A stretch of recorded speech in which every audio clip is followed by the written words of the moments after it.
Hello, my GERO 508 friends. So we are on week 2.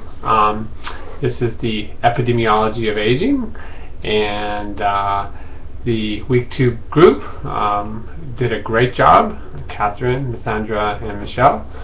And so I want you to please take a look at their PowerPoint, because it does put the issues of morbidity, mortality, longevity, all these things that we're talking about in terms of epidemiology, puts it into a little bit of a context with respect to the applied world.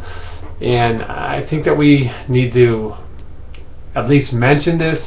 I'm kind of hammering on it a little bit, because you guys are all going to go out and get jobs in the applied world. All right, very few of you are going to be theoretical professors like me, where you can just go off on these tangents like the 2 articles did. And so that's why I'm putting this into place. And you think about the importance about these epidemiological analyses with this kind of applied world career, where we're looking at, for example, you're working for Kaiser Permanente and you're trying to reduce costs in terms of your health insurance. And so you're taking these numbers and you're leveraging them against the kind of rates that you're going to charge people. Okay, and this whole concept of healthy aging, you see it in their advertisements over and over and over again.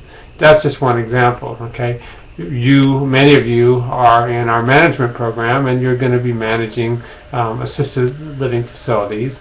And again, creating an environment conducive to successful aging that will reduce the risk of morbidity, because morbidity is costly, and that's kind of the take-home message you see in the chapter. As you see, the chapter pretty much is a toned-down version of the readings, and so that's really a good thing.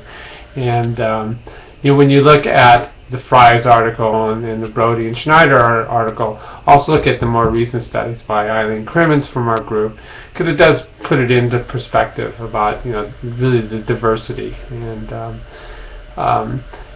the Fry's article conceptually makes sense, but again, look at just all of your classmates, how different we look. Well, inside us genetically, we are all so different in terms of the rate that we age, in terms of how we respond to all the different types of environments that we encounter, including the environment of exercise, the environment of food and consumption and calories. One thing, if you look at the readings, women tend to have a lot more issues later on in life, and it's one thing that's not brought up, and we don't fully understand why, is the autoimmune disease. And women not only get these autoimmune diseases, but they get them at really high numbers. Some diseases like Sjogren's syndrome, it's 10 to 1. Hashimoto's disease, 10 to 1, women to male.